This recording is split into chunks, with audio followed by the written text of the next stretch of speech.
You are a Chinese born in America. People assume that you are smart and good at mathematics. How will that make you feel? Have you ever been judged because of how you look? Who wouldn't feel pressured with the constant questions?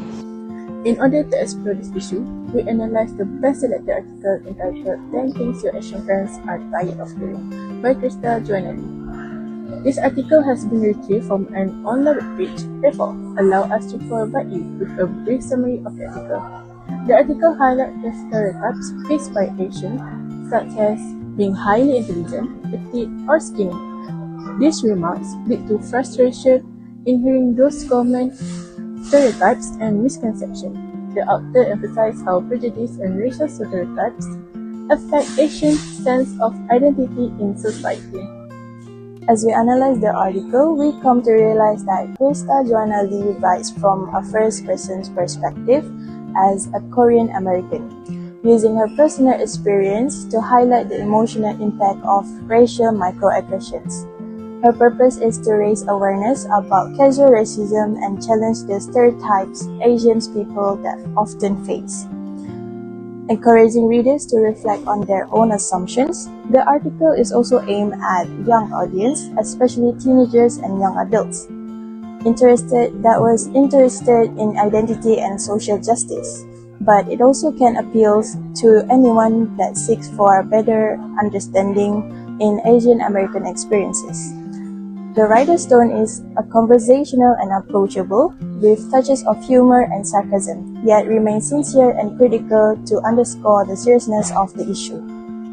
The author also used several types of language techniques in delivering the message, heighten the impact of the language.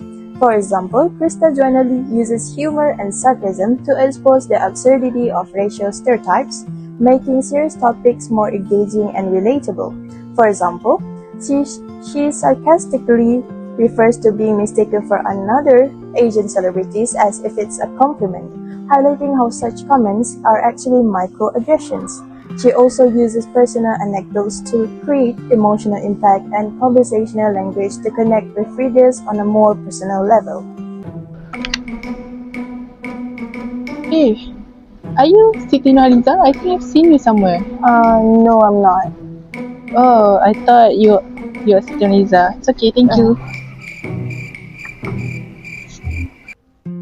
In addition to this, after an explicit and thorough analysis of the text, we can conclude that there were three stereotypes contributed to racial stereotypes on Asian people.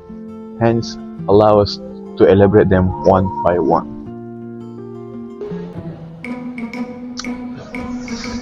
How can I solve this math problem?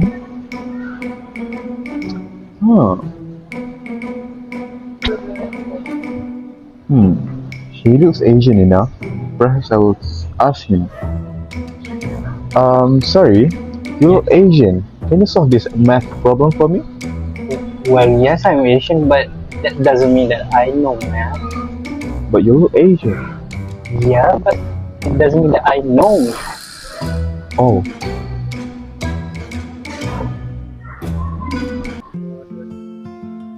Based on the video given, the first stereotype that occurs among Asians in America is Asians are well known for their academic capabilities, especially on math. It makes the Asian feel annoyed by this stereotype because every achievement is based on individual, not race or culture. What if someone who just knows that you're from Asia made a joke about B plus is an Asian F? This stereotype is a source of pressure and stress for many Asian students who feel like they need to live up their image. The standard of people looking up to Asian students is putting pressure on them. According to Niro Shah, in the 18th century, Asians were labeled Mongolites, a derogatory term rooted in the pseudoscience of chronometry. At that time, so-called Caucasus, which is a white individual, were regarded as fully evolved and intellectually superior. While all people of colors were seen as less evolved, it means that the Western people are left out in terms of academics, and Asians can adapt with their intellect easily. Now, we are moving to our second common stereotype, which is that Asian people can do the Gangnam Style dance. Gangnam Style is the most famous thing that Asian people have created, but it's Korean, more specifically South Korean, not Asian. These kind of questions may seem harmless or humorous to someone, but for those people that being asked, which is an Asian people, they can feel reductive and alienating. Do they feel Asian people are fools? And don't you feel insulted when someone wants you to do the Gangnam Style dance? According to Wang, this aspect reflects a broader pattern in Western societies, where limited exposure to diverse Asian cultures has led to exaggerated, fictionalized portrayals of Eastern identities. In conclusion, something that has been brought out by Asian people is not applied to all Asian people, even though it's trending worldwide.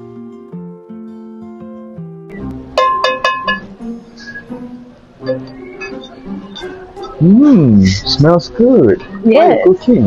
Oh, I'm cooking some steak. Steak? Yeah. What kind of steak you're cooking?